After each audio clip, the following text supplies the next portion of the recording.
Ya, shalom saudara-saudara. Seperti saya katakan beberapa waktu yang lalu bahwa di dalam perdebatan saya melawan Kainama itu, dia mengajukan beberapa persoalan yang saya memilih untuk tidak menjawabnya. Mengapa saya tidak menjawabnya? Bukan karena tidak tahu menjawab, tapi karena apa yang dia angkat itu tidak kena mengena dengan persoalan historical Jesus. Historical Jesus artinya kita mau berbicara soal aspek sejarah. Apakah Yesus pernah mati dan bangkit atau tidak? Dan itu harus dibuktikan dari sisi sejarah. Tapi karena Kainama mengangkat persoalan tafsir dan bukan persoalan sejarah, maka saya memilih untuk tidak menjawabnya.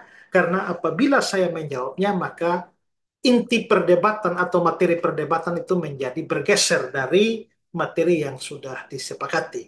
Nah, tapi bagaimanapun juga kita memang harus menjawab apa yang dia ocehkan di sana.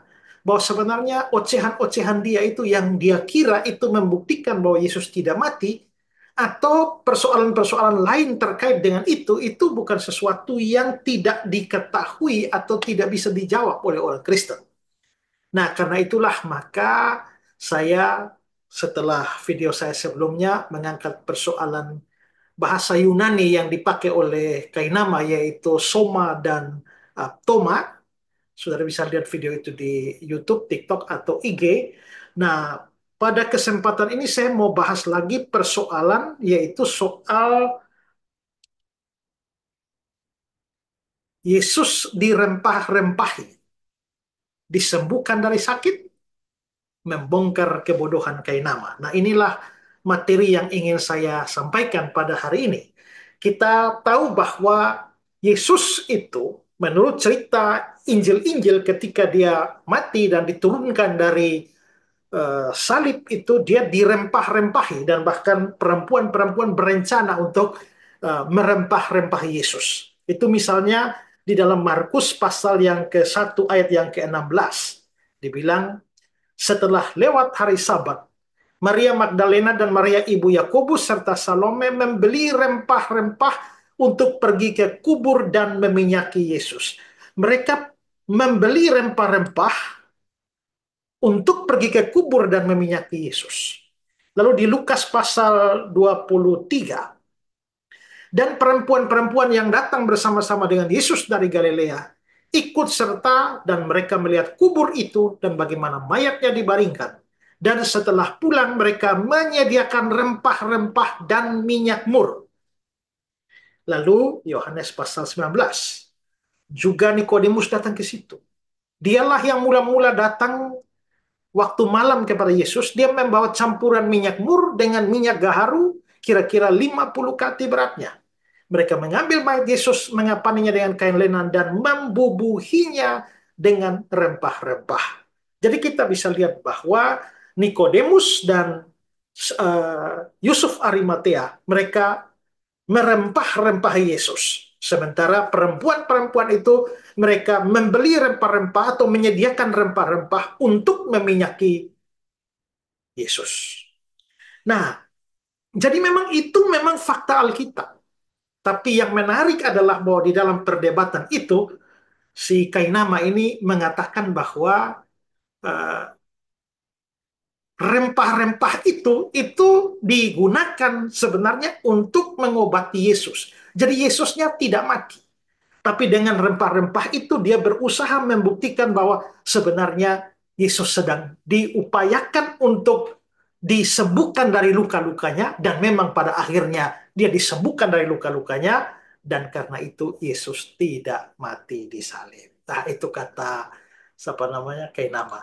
Nah, untuk jelasnya kita dengar ya ocehan Kainama ini ya.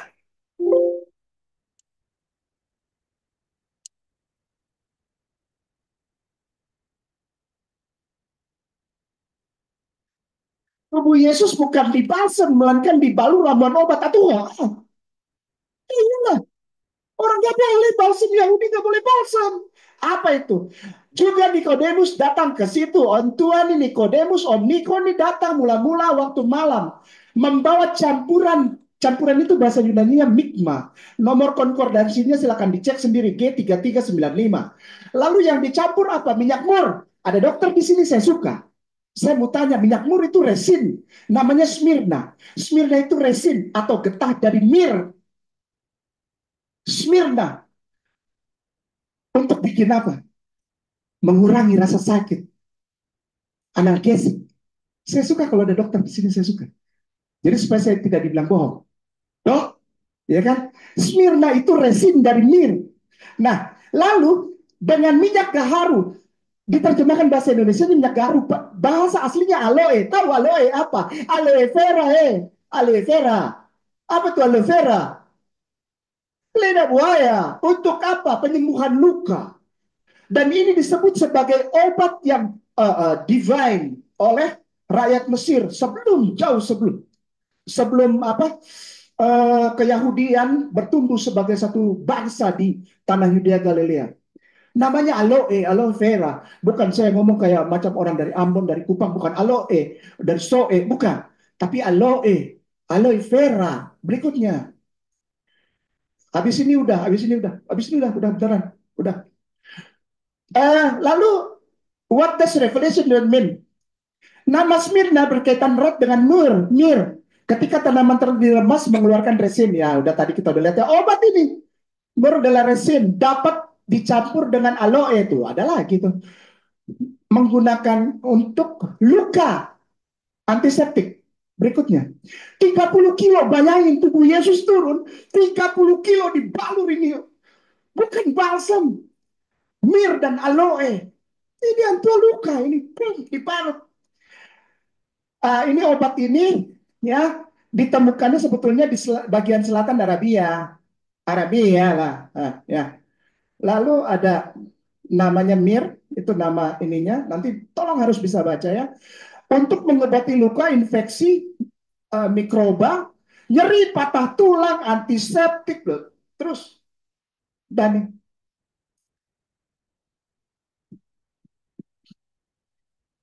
aloe vera, udah kita udah baca ya, untuk mengobati luka kulit. Berikutnya, nah ini dia. Pada saat itu setelah tubuh diturunkan lalu dibalur dengan 50 kati. Bible tulis 50 kati. 50 kati itu 30 kilo. Ini saya bahagia banget baca ini. Dibalur tubuh antua tuh yang mulia tuh. Dibalur tutup 30 kilo kawan. 30 kilo obat. Ramuan 30 kilo. Yang bawa siapa? Om Niko bawa.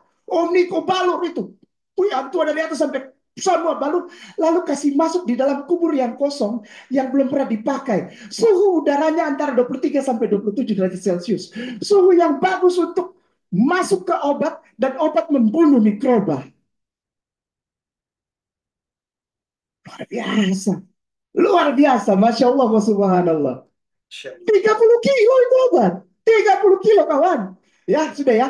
Tapi setelah itu, perempuan-perempuan yang datang bersama dengan Yesus dari Galilea, yang ikut dan melihat kubur itu, bagaimana mayatnya dibaringkan, dan setelah mereka pulang dari kubur, mereka menyediakan rempah-rempah yang namanya aroma. Aroma itu mixing yang tadi. Mikma yang tadi. Mix. Campuran itu. Karena wanginya harum. Mir itu harum. Dibilangnya juga dupa. Harum itu barang. Disebutnya aroma. Minyak mur. Lalu dicampur dengan minyak mur itu nama lain yang di sini yang di dalam 23 Lukas 23:56 disebut sebagai miron. Miron itu artinya ointment. Ointment itu salep. Jadi kalau ada yang namanya miron artinya salep. Maka itu jangan kasih nama anak miron. Kenapa? Artinya salep. Nggak enak dipanggilnya. Salep, salep, salep. Nggak enak. Ya, jangan kasih nama anaknya salep. Ya, ke bawah, ke bawah. Ustaz. Lalu diminyaki, dibalur. Udah, aroma, terus Yesus Yohanes ketemu dengan Maria. Berikutnya, perhatikan baik-baik ya, arahnya kemana, perhatikan baik-baik ya. Jangan lola ya, jangan loading lambat ya. Harus cepat, karena ini Ambon yang ngomong. Cepat, cepat, tangkap, tangkap. Nanti kalau mau minta alamatnya, bilang sama Dani. Dani kasih tahu alamatnya. Ya, Yesus menampakkan diri. Mereka terkejut dan takut dan menyangka mereka melihat hantu.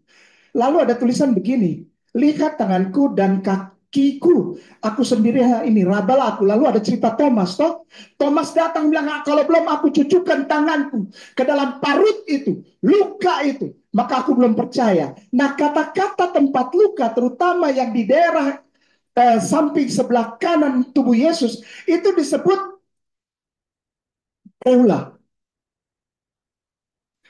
Sekali lagi ada dokter di sini. Eula itu adalah selaput cairan yang berada di dinding rusuk. Jadi sebetulnya tembak itu yang dibawa oleh Longinus itu, dia tidak masuk sampai di lambung. Dia menusuk, dia merobek selaput membran yang namanya preula yang ada di bawah iga rusuk. Pecah itu keluar lalu kena ke mukanya Longinus. Muslimin wal muslimah rahimakumullah, bersama para saudaraku tersayang yang aku hormati, para pendeta dan ahli teologi, Yesus selamat karena obat.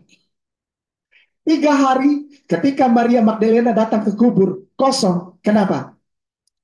Karena Antua sudah sembuh. 30 kilo obat bekerja dengan luar biasa. Di suhu serta ruangan yang baik. Demikian, Yesus selamat kawan. Medicine, medical treatment in the first uh, and a good and the first and the proper time will be safe the crucifixion person. Nah, jadi saudara lihat itulah teorinya si Kainama itu ya. Eh, jadi dia menganggap bahwa tindakan merempah-rempah Yesus itu adalah sebuah upaya pengobatan dari para pengikut Yesus, dan akhirnya Yesus itu sembuh dari sakitnya, bukan bangkit dari antara orang mati. Nah, sekarang saya mau bahas ini, dan karena itulah maka tadi kan saya berikan judul bahwa ini adalah berbicara tentang Yesus dirempah-rempahi, disembuhkan dari sakit, membongkar kebodohan Kainama. Nah, sekarang saya akan memberikan beberapa tanggapan saya. Pertama adalah bahwa ini apa yang dikatakan Kainama ini sebuah kebodohan ya. Karena apa? Pertama, mereka yang mau merempah-rempah Yesus, baik eh, para perempuan itu maupun juga Nikodemus dan Yusuf Arimatea, mereka yang melakukan tindakan itu atau mau melakukan tindakan itu, mereka sedang melakukannya bukan untuk seorang yang sakit, melainkan untuk seorang yang sudah mati. Itu tujuan mereka. Kalau kita lihat Markus pasal 15 ini ya, Pilatus heran waktu mendengar bahwa Yesus sudah mati. Maka ia memanggil kepala pasukan dan bertanya kepadanya, apakah Yesus sudah mati? Sesudah didengarnya keterangan kepala pasukan, ia berkenan memberikan mayat itu kepada Yusuf. Mayat, berarti sudah mati. Yusuf pun membeli kain lenan, kemudian menurunkan mayat Yesus dari salib dan mengapaninya dengan kain lenan itu, lalu membaringkannya dia di dalam kubur yang digali di dalam bukit batu. Berarti ini mayat sudah mati. Kemudian digulingkanlah sebuah batu ke pintu kubur itu. Ini ada kuburan. Baru pasal 15 ayat 47, Maria Magdalena dan Maria ibu Yoses melihat di mana Yesus dibaringkan, maksudnya dibaringkan dalam kubur. Baru pasal 16 ayat 1, setelah lewat hari Sabat, Maria Magdalena, Maria ibu Yakobus serta Salome membeli rempah-rempah untuk pergi ke kubur dan meminyaki Yesus. Dari sini kita bisa lihat bahwa konteksnya menyatakan Yesus sudah mati, dan karena itu ketika Maria Magdalena dan juga Maria, ibu Yakobus dan Salome membeli rempah-rempah untuk pergi ke kubur meminyaki Yesus, mereka sedang mau melakukan itu untuk seorang yang sudah mati. Ya, mereka mau melakukan itu untuk orang mati, bukan untuk orang sakit. Lukas 23. Dan perempuan-perempuan yang datang bersama-sama dengan Yesus dari Galilea ikut serta, dan mereka melihat kubur itu dan bagaimana mayatnya dibaringkan. Mereka lihat kubur dan lihat mayat. Dan setelah pulang mereka menyediakan rempah-rempah dan minyak mur. Berarti penyediaan rempah-rempah dan minyak mur itu dilakukan untuk mengurus mayat yang sudah dibaringkan, yang sudah mereka lihat itu. Maka perempuan-perempuan ini, itu di pikiran mereka itu untuk mayat. Apa yang mereka sediakan, rempah-rempah yang mereka sediakan untuk mayat, bukan untuk orang sakit. Bagaimana dengan Yusuf Arimatea dan Nikodemus? Yohanes 19. Sesudah itu Yusuf dari Arimatea, dia murid Yesus tapi sembunyi-sembunyi karena takut kepada orang-orang Yahudi. Meminta kepada Pilatus supaya ia diperbolehkan menurunkan mayat Yesus. Dan Pilatus meluluskan permintaan itu, lalu datanglah ia menurunkan mayat itu. Jadi perhatikan, ini konteksnya bicara mayat, mayat. Ayat yang ke-39, juga Nikodemus datang ke situ. Dialah yang mula-mula datang pada waktu malam kepada Yesus. Dia membawa campuran minyak mur dengan minyak gaharu, kira-kira 50 kati beratnya. Mereka mengambil mayat Yesus, mengapadinya dengan kain lenan, dan membubuhinya dengan rempah-rempah. Nah, saudara-saudara, dari konteks ini, sekali lagi terlihat bahwa orang-orang yang mau merempah-rempah Yesus itu percaya Yesus sudah mati. Karena itu maka ketika mereka menyediakan rempah-rempah untuk meminyaki Yesus, mereka melakukan itu untuk mayat. Bukan untuk suatu tubuh yang masih hidup. Mereka menyediakan itu untuk mayat Yesus. Bukan untuk menyembuhkan dia dari luka-lukanya, dari sakitnya. Lagi pula, kalau memang mereka tahu bahwa Yesus belum mati, misalnya mereka tahu bahwa Yesus belum mati, hanya pingsan saja atau koma saja seperti kata Kainama ini, pikir, kalau memang mereka tahu dia belum mati, mengapa kau bawa ke kubur? Loh? Harusnya kan bawa ke rumah, atau bawa ke tempat lain, kok masuk kubur? Tuh? Bahwa mereka masukkan di kubur, memang mereka tahu persis itu sudah mati. Ini lucu sekali ini Kainama dia. Jadi semua saudara pikir ini, bukankah sesuatu yang aneh bahwa mereka yang menyediakan rempah-rempah untuk Yesus, percaya dia sudah mati. Dan mereka mau melakukan itu untuk seseorang yang sudah mati. Sementara Kainama yang hidup lebih dari 2000 tahun setelah itu, percaya bahwa mereka melakukannya untuk menyembuhkan orang sakit. Nah, saudara mau percaya yang mana? Saudara mau percaya orang-orang itu yang hidup pada saat itu dan memang melakukan itu untuk orang mati? Atau percaya Kainama yang menganggap mereka melakukan itu untuk orang yang masih hidup atau untuk penyembuhan luka. Nah, di sini kan kita bisa melihat bahwa betapa gobloknya ini Kainaman ya. Nah, ini orang sok tahu tuh ya begitu ya. Oke, sekarang hal kedua ya. Dari apa yang dikatakan Kainama ini, terlihat bahwa Kainama ini tidak mengerti bahwa pemberian rempah-rempah kepada mayat itu adalah tradisi atau adat orang Yahudi. Ya, dia bilang tadi bahwa tidak ada tradisi begitu. Maka semua pemberian rempah-rempah itu dengan segala macam ocehannya itu mengatakan jelaskanlah aloe vera lah, apa namanya lidah buaya itu untuk membuat penyembuhan luka. Ya, tapi sekali lagi ini menunjukkan ini orang tidak mengerti budaya Yahudi, tapi sok tahu gitu. Sekarang saudara lihat ini ya. Juga Nikodemus datang ke situ, dialah yang mula-mula datang waktu malam kepada Yesus, dia membawa campuran minyak mur dengan minyak gaharu kira-kira 50 kati beratnya. Mereka mengambil mayat Yesus, mengapaninya dengan kain lenan, membubuhinya dengan rempah-rempah. Menurut adat orang Yahudi bila menguburkan mayat. Ini kan jelas sekali. Bukan untuk menyembuhkan sakit. Jadi si Kainama ini mau bikin teori macam apapun, tapi teksnya secara eksplisit. Menurut adat orang Yahudi bila menguburkan mayat. Ini diberikan beritahukan oleh Rasul Yohanes yang menulis Injil Yohanes. Nah, saudara mau percaya Rasul Yohanes yang orang Yahudi yang hidup pada zaman itu, sejaman dengan Yesus, murid Yesus, atau percaya si Kainama dari Ambon ini yang hidup lebih dari 2000 tahun, yang tidak mengerti apa-apa tradisi di sana. Ya, itu tradisi di sana. Saya kasih tambahan ya, contoh ya, bahwa itu tradisi ya. 2 Tawarik pasal 6. Kemudian Asa mendapat perhentian bersama-sama nenek moyangnya. Dia mati. Ingat ya, dia mati, bukan dia sakit. Pada tahun ke-41 pemerintahannya. Dan dikuburkan di kuburan yang telah digali baginya di kota Daud. Mereka membaringkannya di atas petiduran yang penuh dengan rempah-rempah dan segala macam rempah-rempah campuran yang dicampur menurut cara pencampur rempah-rempah. Ini orang mati.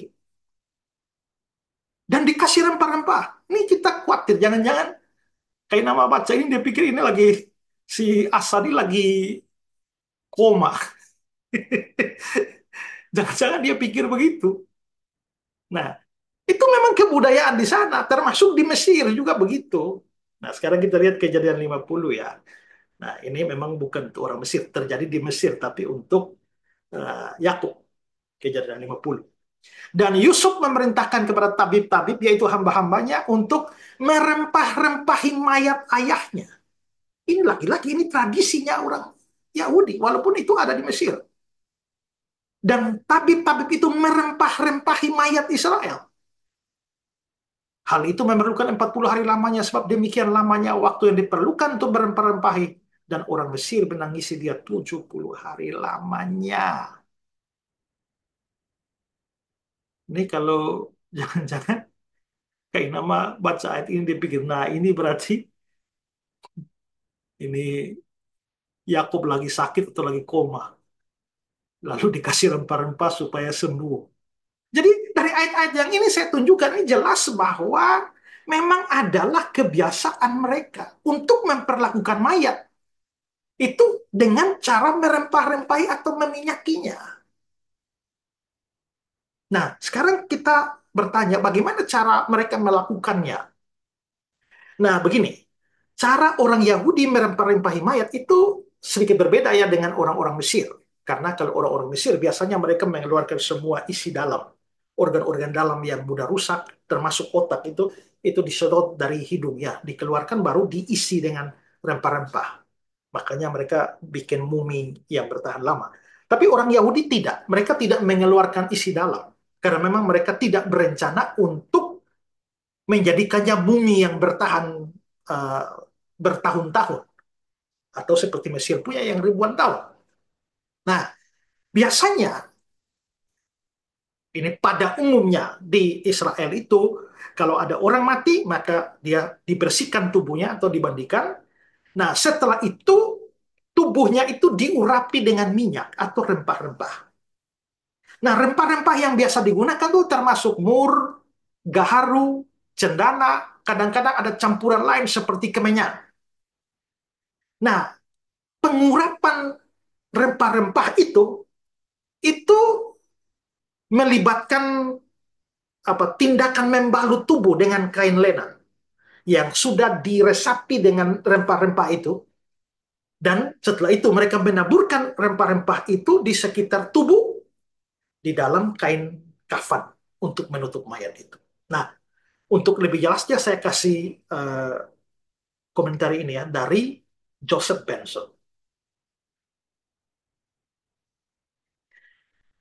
Mereka yang telah menulis tentang cara dan adat istiadat orang Yahudi mengatakan kepada kita bahwa mereka, orang Yahudi, kadang-kadang membalsam mayat mereka. Nah, ini sudah bertentangan dengan apa yang dikatakan si Kainama itu kan? Kadang-kadang membalsam mayat mereka dengan campuran mur, gaharu, dan getah atau rempah-rempah lainnya yang mereka oleskan ke tubuh mayat tersebut. Lebih banyak atau lebih sedikit sesuai dengan kondisi mereka dan penghormatan mereka terhadap mayat tersebut. Setelah mengurapi mayat, mereka menutupinya dengan kain kafan atau kain kafan yang berkelok-kelok. Kemudian membungkus kain kafan di sekeliling kepala dan wajahnya. Ada juga yang mengatakan di sekeliling dahinya saja, karena mumi-mumi Mesir diketahui memiliki kain kafan yang seperti itu. Yang terakhir, mereka membungkus kain kafan itu di sekeliling mayat sekencang-kencangnya dengan perban yang tepat yang terbuat dari lenan. Pada waktu-waktu lain mereka membungkus seluruh tubuh dengan tumpukan rempah-rempah seperti yang dikatakan tentang Asa di 2 Tawarik 6 ayat yang ke-14. Nah, itulah tradisi mereka. Ini orang-orang yang sudah mengadakan penelitian terhadap tata cara adat istiadat orang Yahudi dalam memperlakukan mayat. Nah, si Kainama yang tidak tahu apa-apa yang datang bikin teori panjang lebar yang anehnya dipercaya oleh semua orang goblok yang mendengarkan dia. Ya. Nah, sekarang saudara, kita mungkin berpikir sebetulnya apa sebenarnya tujuan pemberian rempah-rempah seperti itu kepada mayat. Nah, sebenarnya ada dua tujuan. Tujuan pertama itu untuk mencegah pembusukan yang terlalu cepat atau bau busuk yang keluar dari mayat. Ya, kita kan sekarang kan ada formalin, ya kita bisa pakai untuk mencegah pembusukan. Tapi zaman itu kan formalin modern seperti sekarang kan tidak ada. Jadi mereka memang punya campuran-campuran itu untuk mencegah bau busuk atau pembusukan mayat. Nah, coba saudara lihat ini dari pulpit komentar ini bilang begini. Mur dan gaharu ditumbuk dan dicampur untuk tujuan menahan pembusukan kematian. Itu tujuan pertama. Dan tujuan yang kedua yang lebih penting sebenarnya adalah satu bentuk penghormatan kepada orang yang meninggal itu. Mereka mau menghormati almarhum dengan cara memberikan rempah-rempah kepada mayat itu. Dan semakin tinggi tingkat penghormatannya, itu semakin banyak rempah-rempah yang diberikan. Nah, saudara-saudara, pada waktu Raja Herodes, Herodes Agung mati, anaknya Archelaus itu yang memimpin pemakamannya. Dan Flavius Josephus, sejarawan Yahudi itu, memberikan laporan tentang bagaimana Archelaus mengatur pemakaman bagi Raja Herodes. Saya kutipkan ya dari Josephus. Setelah semuanya selesai, mereka mempersiapkan pemakaman Raja Herodes. Archelaus memastikan bahwa prosesi menuju makam ayahnya sangat mewah. Untuk itu, dia mengeluarkan semua perhiasan untuk memperindah upacara pemakaman. Jenazah diusung di atas pembaringan emas yang dihiasi dengan batu permata yang sangat berharga dan beragam dan ditutupi dengan kain ungu. Begitu pula dengan tubuhnya. Di kepalanya ada sebuah hiasan dan di atasnya sebuah mahkota emas. Dia juga memegang tongkat kerajaan di tangan kanannya. Di sekitar pembaringan terdapat anak-anak dan sanak saudara yang banyak. Di samping mereka ada pasukan, dibedakan menurut negara dan golongan mereka masing-masing. Dan mereka diatur dalam urutan sebagai berikut. Pertama, para pengawalnya, kemudian kelompok Trasia, setelah itu orang-orang Jerman, lalu kelompok Galatia, masing-masing dalam perlengkapan perang mereka. Dan di belakang mereka seluruh tentara bergerak dengan cara yang sama seperti mereka berangkat berperang. Seperti yang biasanya diatur oleh pengatur dan kepala pasukan mereka. Perhatikan ini. Diikuti oleh 500 pelayannya yang membawa rempah-rempah. Demikianlah mereka pergi sejauh 8 mil menuju Herodium, karena di sanalah sesuai perintahnya ia dimakamkan. Dan begitulah Herodes mengakhiri hidupnya. Jadi saudara lihat bahwa waktu pemakaman Herodes Agung, anaknya Archelaus mau menghormati bapaknya, memberikan penghormatan yang luar biasa. Lalu ada 500 hambanya, pelayannya yang bawa rempah-rempah. Saudara bayangkan kalau butuh 500 orang untuk bawa rempah-rempah, itu bawa rempah-rempah sebanyak apa? Itu untuk mayatnya Herodes, bukan untuk menyembuhkan Herodes dari koma. Ini kalau sih kayak nama baca ini, jangan-jangan dia pikir Herodes belum mati nih, masih pingsan saja. Jadi kita bisa lihat itu memang tradisi penghormatan. Dan kadang-kadang untuk melengkapi penghormatan semacam itu, juga dinyalakan api yang cukup besar sebagai tanda penghormatan besar. Itu yang terjadi pada Raja Asa, seperti yang tadi ayat yang sudah saya kutip itu ya. Nah, saudara bisa lihat itu. Ini ayat yang tadi kita sudah baca, lalu kalimat terakhir, lalu menyalakan api yang sangat besar untuk menghormatinya. Sebelum dinyalakan api, sudah bisa lihat bahwa mereka membaringkannya di atas petiduran penuh rempah-rempah, segala macam rempah-rempah. Jadi rempah-rempah dan api itu untuk menghormatinya. Kita bisa bandingkan dengan Yeremia pasal 34 ayat 5. Engkau akan mati dengan damai. Dan sebagaimana dinyalakan api untuk menghormati bapak-bapak leluhurmu, raja-raja dahulu yang hidup sebelum engkau, demikianlah orang akan menyalakan api untuk menghormati engkau dan akan meratapi engkau dan seterusnya. Jadi itu penghormatan. Sementara kalau orang mati yang dipercaya dikutuk oleh Tuhan, mereka tidak menghormatinya, tidak berani memberikan penghormatan. Dan itulah yang terjadi pada Yoram. Itu di 2 Tawarik 21 itu. Ya. Kalau saudara baca semua itu, bahwa sebenarnya dia sakit karena Tuhan yang menghukum dia. Lalu kalau saudara lihat ayat 19, beberapa waktu berselang, kira-kira sesudah lewat 2 tahun, keluarlah ususnya karena penyakitnya itu. Lalu dia mati dengan penderitaan yang hebat. Rakyatnya tidak menyalakan api baginya seperti yang diperbuat mereka bagi nenek moyangnya. Jadi kita bisa melihat bahwa sebenarnya terlepas dari penyalaan api, kalau itu ditambah lagi dengan pemberian rempah-rempah yang begitu banyak, maka itu adalah suatu bentuk penghormatan pada orang yang meninggal. Nah, saudara lihat tadi, kita lihat Raja Asa ya. Karena dia seorang raja, dia diberikan rempah-rempah yang begitu banyak. Begitu juga Raja Herodes diberikan rempah-rempah yang begitu banyak. Nah, Yohanes mencatat bahwa Yusuf Arimatea dan Nikodemus itu memberikan rempah-rempah yang begitu banyak terhadap tubuh Yesus. Yohanes 19 itu. Kira-kira 50 kati beratnya. Dan memang 50 kati itu kira-kira 30 kilo. Nah kalau ini obat, makanya si Kainama bilang, ini obat 30 kilo. Akhirnya membuat Yesus langsung sembuh. Tapi sekali lagi, ini kengawuran ya.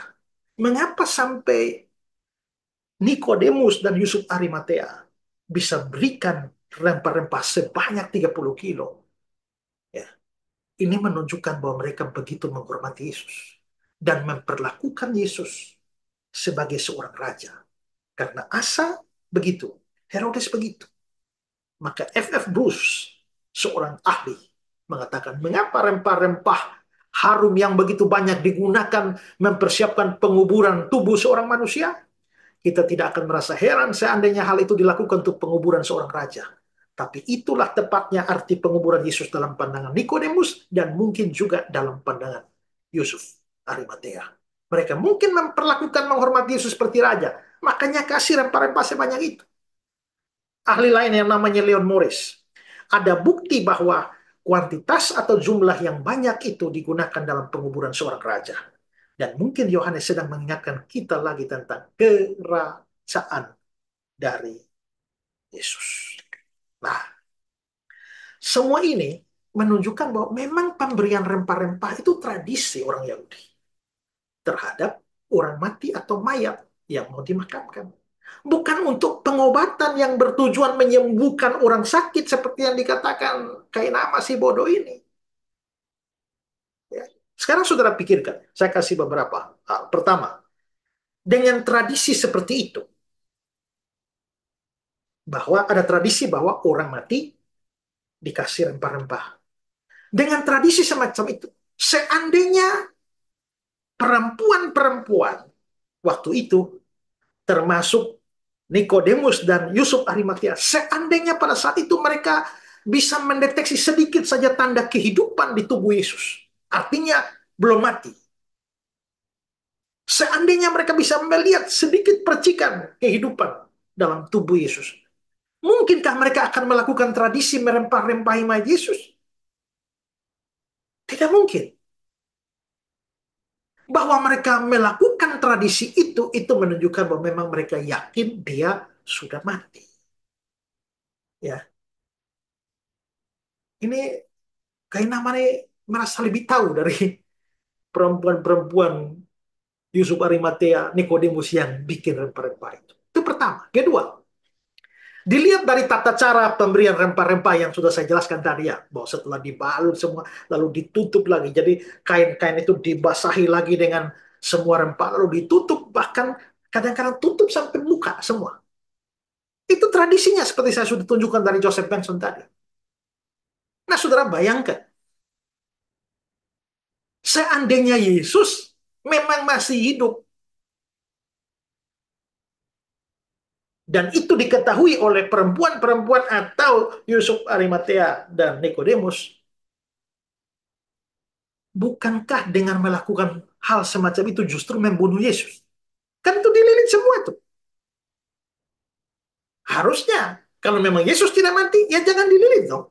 Dililit dengan kafan yang tutup sampai muka. Ini malah bukan menyembuhkan, tapi mematikan orang yang belum mati.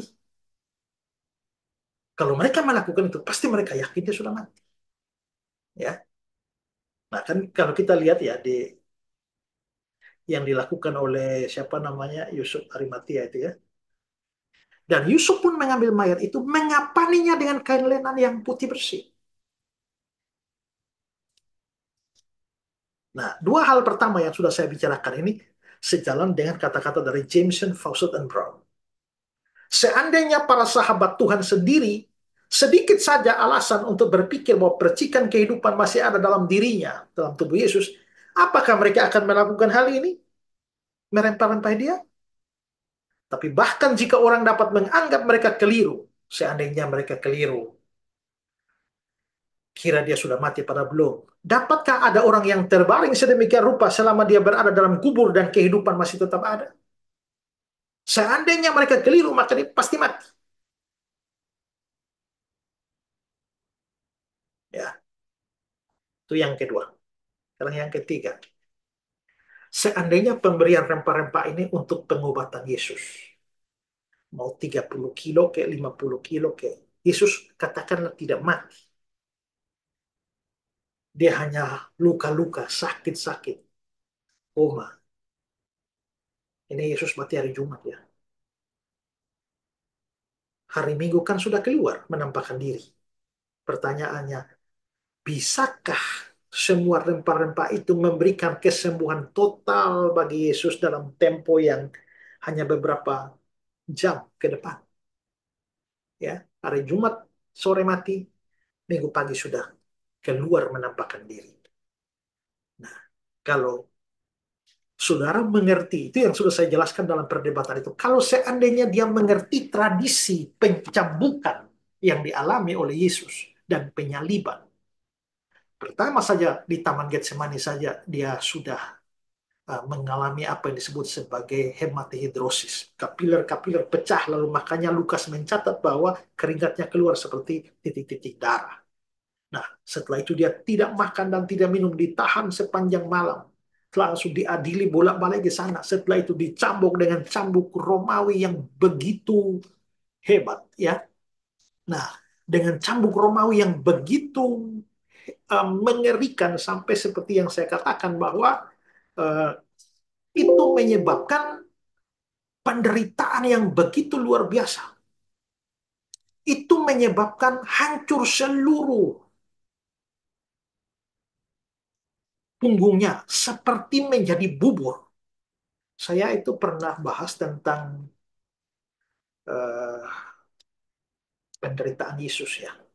Nah, saya bahas penderitaan Yesus itu saya bagi dua tentang penderitaan sebelum salib dan setelah salib. Nah, mungkin saya bisa share sedikit ya. Uh,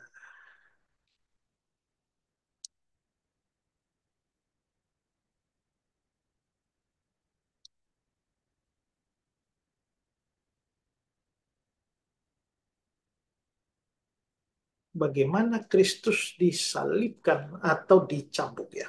Saya jelaskan tentang pencambukan saja.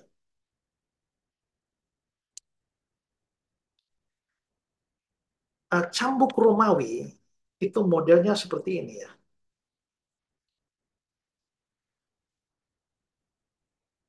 Jadi ada satu gagang dengan beberapa uh, jalur dan itu sudah ditaruh dengan timah. Dan juga kadang-kadang ditaruh dengan duri-duri seperti mata kail. Sehingga kalau dihantamkan kepada punggung, maka itu akan membuat tercabik-cabik. Ya, mulai kayak begini. Ya. Oke, kita lihat kata-kata Barclay. Pencambukan Romawi adalah suatu penyiksaan yang hebat. Korban ditelanjangi, tangannya diikat ke belakang, lalu ia diikat pada satu tonggak dengan punggungnya dibungkukan sehingga terbuka terhadap cambuk. Pencambukan seperti itu selalu mendahului penyaliban, dan pencambukan itu menjadikan tubuh telanjang itu menjadi carikan-carikan daging mentah dan bilur-bilur yang meradang dan berdarah. Ada orang yang mati karenanya, dan ada orang yang kehilangan akalnya. Ya, mungkin maksudnya menjadi gila karenanya. Dan sedikit orang bisa tetap sadar sampai akhir pencambukan. Ya. William Hendrickson. Pencambukan diberikan terutama pada punggung korban yang ditelanjangi dan dibungkukan. Biasanya dua orang dipekerjakan untuk melaksanakan hukuman ini. Yang seorang mencambuk dari satu sisi, yang lain mencambuk dari sisi yang lain. Dengan akibat bahwa daging yang dicambuk itu kadang-kadang koyak, sobek sedemikian rupa, sehingga pembuluh darah dan arteri yang terletak di dalam, kadang-kadang bahkan isi perut dan organ bagian dalam menjadi terbuka, terlihat. Pencambukan seperti itu sering berakhir dengan kematian. Alexander Medherel. Pencambukan Roma dikenal sangat brutal. Ketika cambuk itu menghantam daging, bola-bola ini akan menyebabkan memar atau lebam yang dalam yang akan pecah terbuka akibat pukulan selanjutnya. Punggung yang dipukul itu akan menjadi begitu tercabik-cabik sehingga sebagian dari tulang belakang kadang-kala terlihat akibat irisan yang dalam, sangat dalam. Pencambukan itu akan ditimpakan ke segala arah dari bahu turun ke punggung, pantat ke bagian belakang kaki. Itu sangat mengerikan. Leon Morris. Pencambukan adalah satu peristiwa yang brutal. Itu bisa membuat punggung orang menjadi bubur. Yosefus menceritakan bahwa ada seorang Yesus tertentu, anak dari Ananias, albinus, dan dikuliti sampai tulangnya dengan cambuk. Eusebius menceritakan bahwa martir-martir tertentu pada zaman Polikarpus dicabik-cabik oleh cambuk sampai pada dibawa ke depan pembuluh darah dan arteri yang ada di dalam. Sehingga bagian dalam yang tersembunyi dari tubuh mereka, isi perut dan organ-organ mereka menjadi terbuka dan kelihatan. Tidak heran bahwa tidak jarang orang mati sebagai akibat dari penyiksaan ini. Ini model kayak begini, dicambuki seperti itu. Nah, orang bisa diikat seperti itu, dikuliti dengan cambuk semacam itu. Ya, nah ini satu kali tarik mungkin seperti itu. Ya, nah jadi kita bisa melihat bahwa itu pencambukan sesuatu yang sangat mengerikan. Nah, sudah cambuk itu berarti sudah jadi bubur, saudara bayangkan, maka Yesus sudah seperti itu disuruh pikul salib menuju ke Golgota. Itu bukan sesuatu yang mudah bagi dia. Itulah sebabnya dia terhuyung-huyung dan dia tidak bisa memikul. Makanya butuh bantuan si Simon orang Kirene. Dengan gejala yang dialami pada waktu itu, para ahli medis memperkirakan Yesus mengalami gejala yang namanya hipovolemik. Ya, dengan gejala hipovolemik, makanya dia tidak sanggup lagi. Dia tidak sanggup membawa salib. Dan karena itulah maka dia ditolong oleh si siapa namanya Simon orang Kirene. Saudara, sampai disalibkan, disalib, dia juga uh, dipakukan kaki dan tangannya. Nah, itu yang saya jelaskan bahwa ini salibnya itu bukan seperti salib kita yang rata yang sudah kita buat untuk karya seni. Ya, itu mungkin cocok itu lagu. Sepotong kayu kasar, tanda dosa besar. Di sana Tuhanku telah mati. Sepotong kayu kasar. Nah, kayu kasar itu mereka tinggal begini aja. Jadi ini yang yang horizontal ini di belakang atau di depan.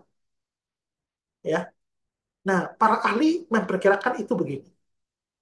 Kalau begini, maka tubuh Yesus di sini. Tapi tangannya kan dipakukan pada tiang yang horizontal. Tapi karena tidak rata, maka ini harus tertarik ke belakang. Nah, ke belakang itulah, dan itu dikunci dengan paku-paku. Setiap gerakan kecil saja itu mengakibatkan penderitaan yang mau bikin gila saja. Ya, itu penderitaan luar biasa. Belum lagi ketika punggungnya sudah menjadi bubur dan dia harus bernapas.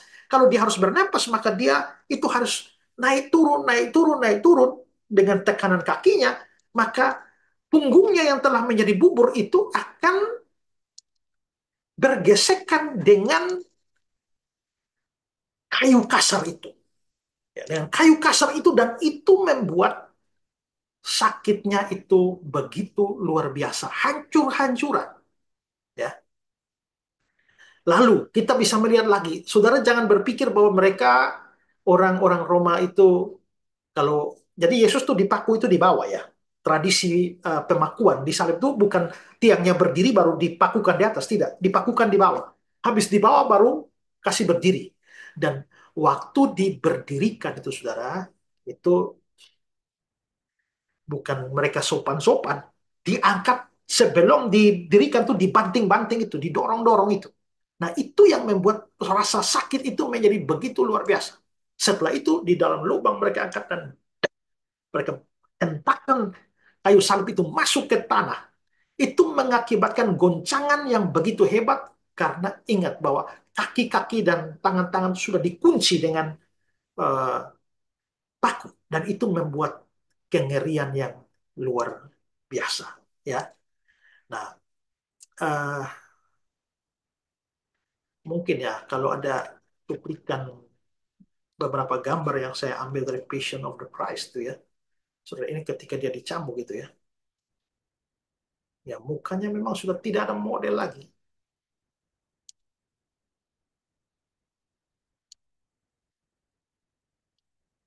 Nah, itu dengan luka-luka carikan semacam ini. Nah, dan saudara bayangkan bahwa setelah penderitaan yang hebat ini, apakah seandainya dia tidak mati, masuk kubur, ya hari Jumat, mungkinkah dengan rempah-rempah hari Minggu pagi dia sudah bangun dengan sehat walafiat, sudah jalan keliling dan menampakkan diri kepada orang-orang? Mustahil, saudara ya. Seandainya Yesus tidak mati dan diobati, menurut saya itu ya 6 bulan juga belum tentu bisa jalan. Coba kayak nama begitu, coba. Mungkin 1 tahun masih pakai kursi roda. Apalagi waktu paku menghantam itu, ada dua tradisi, apakah paku dihantam di sini atau di sini.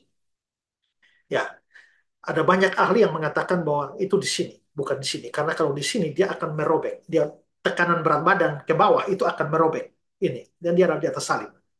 Nah, maka banyak yang mengatakan di sini. Kalau di sini itu dia ada di antara, saudara boleh sentuh tangan saudara ini, itu ada dua saraf itu yang saraf ulna. Saudara bisa siku kena saya, saudara rasa kram kan. Nah, Alexander Van itu sama dengan urat saraf tuh, saudara kira-kira ambil tanggal, ya itu sakitnya tuh mengerikan di sini. Nah, itu bisa putus itu. Begitu juga dengan kaki. Jadi seandainya Yesus tidak mati, mustahil dia hari Minggu pagi sudah bangun dan keliling-keliling menampakkan diri. Ya, itu mesti koma, itu butuh 6 bulan atau 1 tahun baru siuman itu. Jadi teorinya si Kainama ini teori omong kosong dari orang yang tidak mengerti apa-apa. Tapi bicara sok tahu, ya. Dan saya heran ada banyak orang percaya dia juga. Tapi sebenarnya memang tidak mengherankan karena di dunia ini ada banyak orang bodoh. Tapi ada lebih banyak orang bodoh yang bersedia percaya kepada orang bodoh itu. Dan itulah yang terjadi dengan mereka. Ya. Jadi dengan seluruh penjelasan saya ini harus meyakinkan kita bahwa tidak ada kemungkinan Yesus tidak mati. Tidak ada kemungkinan Yesus itu pingsan saja lalu sembuh seperti kata Kainama.